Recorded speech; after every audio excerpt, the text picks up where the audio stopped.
tema da nossa aula de hoje é semântica. Semântica é o estudo do sentido, do significado das palavras. Então, pincelando primeiro sobre as significações das palavras, elas têm dois modos. A denotação, que é quando uma palavra é usada no seu sentido de base, que é o mesmo do dicionário, ou seja, a palavra usada no seu significado literal. E a conotação, que é quando uma palavra é usada fora do seu sentido de base, em virtude de outra interpretação. Então, é uma interpretação que está fora do dicionário. É uma interpretação que a gente percebe quando está no texto. É uma coisa que a gente tem que perceber. Então, essa é a grande diferença entre a denotação e a conotação. Significação das palavras. Isso aqui muita gente lembra, com certeza. Nós temos as palavras sinônimos, né? Que são palavras com significados parecidos. Alguns exemplos: disse ou falou, extinguir ou apagar, e muitos outros exemplos, mas são palavras que têm significados parecidos. Isso é o melhor aliado de vocês em redação, para a gente evitar a repetição de palavras, especialmente dissertação argumentativa, que a gente vai fazer. Vocês precisam aprender sinônimos. E temos os antônimos, que são palavras com significado diferente ou oposto. Amigo e inimigo, amar, odiar. E vamos para as palavras homônimas. Isso aqui também vai ficar um pouco mais como curiosidade, né? E não precisa decorar, tá? Isso aqui é só pra gente relembrar algumas coisas e tudo mais. Então, as palavras homônimas são palavras que se assemelham, é diferente.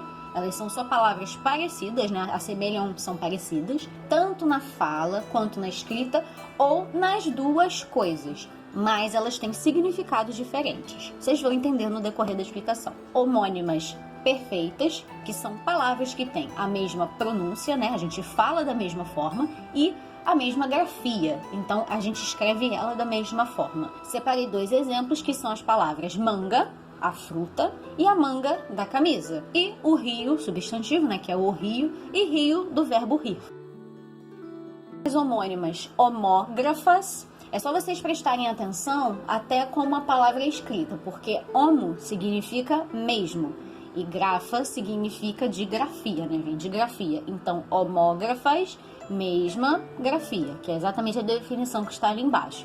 Mesma grafia, pronúncia, som diferente. Dois exemplos que eu separei: acordo, substantivo, né? O acordo, e acordo, do verbo acordar. Vocês podem ver como eu falo diferente, né? Acordo, acordo. É diferente a pronúncia, mas ali escrito tá igualzinho. Outro exemplo é colher, substantivo, né? A colher, né? Que a gente usa para comer. E colher, do verbo colher, né? De colher uma flor, uma fruta, mesma coisa. Prestar atenção, né? Colher, colher. Acordo, acordo. Né? Agora eu fiz ao contrário para confundir vocês. Acordo, acordo. Colher, colher. São pronúncias diferentes, claramente dá para perceber isso. Então essas são as homônimas homógrafas.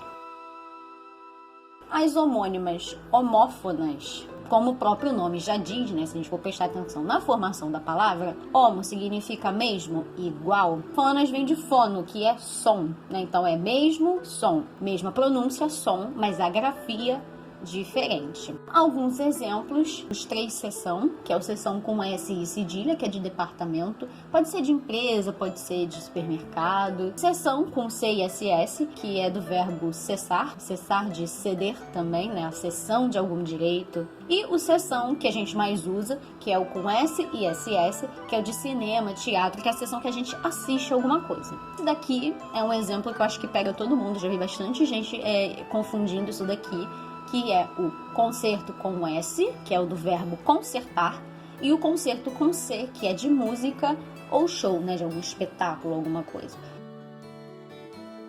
Vamos aos parônimos. São palavras que são semelhantes na grafia e pronúncia, porém elas têm significados diferentes. Essas palavras aqui, elas só são parecidas, ou seja, elas só confundem a gente. Separei três exemplos aqui. É o cumprimento, do verbo cumprimentar, que é com U, né, C-U, né, que é quando a gente fala com alguém, e comprimento, C-O, que é de medida, né, o que usamos para medir alguma coisa. Então, eu medi o comprimento disso, e eu cumprimentei alguém, eu falei com alguém. Esse daqui que também pega muita gente, esse aqui confunde, mesmo sendo uma palavra difícil. Temos o retificar, que significa corrigir, e temos o ratificar, que é afirmar ou reforçar. Então a única diferença ali entre as duas palavras é que uma é com E e a outra é com A. E essa aqui também pega bastante gente, essa última, que é o fluvial, relativo a rio, né? Fluvial com F, e o pluvial, relativo à chuva, que é com P. Então são palavras que são parecidas, nos confundem, mas elas significam coisas completamente diferentes. Esse último aqui é mais curiosidade para vocês, que é polissemia, uma diversidade de significados de uma mesma palavra. Ou também, não está escrito aqui, mas é quando uma palavra também ganha um significado novo, que acontece sempre na língua portuguesa. Mais um exemplo aqui que eu coloquei para vocês de uma palavra que é polissêmica, se é que eu posso falar assim, é a palavra ponto, que tem cerca de 117 significados. Se a gente for parar para pensar na palavra ponto, a gente já pensa em vários significados que estão até aí nas imagens, que é o ponto da nossa nota, né? O ponto da escola, o ponto da avaliação, o ponto de ônibus, o ponto final que a gente escreve e também os pontos da costura. Então, pessoal, essa foi a nossa aula de hoje. Vou deixar alguns exercícios de fixação, tanto da nossa aula anterior, quanto desta, para a gente poder lembrar esses temas, porque assim, às vezes a gente só vendo aqui e eu falando, às vezes a gente não compreende, né? Às vezes só eu falando, às vezes vocês não entendem. Quando vocês fazem os exercícios e vão respondendo as atividades, fica melhor, né? Então vocês vão ter uma compreensão melhor dos temas. Não é nada muito puxado, não é nada muito difícil, não é um bicho de 7 cabeças, e podem usar o dicionário para ajudar vocês nesses exercícios, tá? O uso de dicionário é muito importante, tá bom? Até a próxima!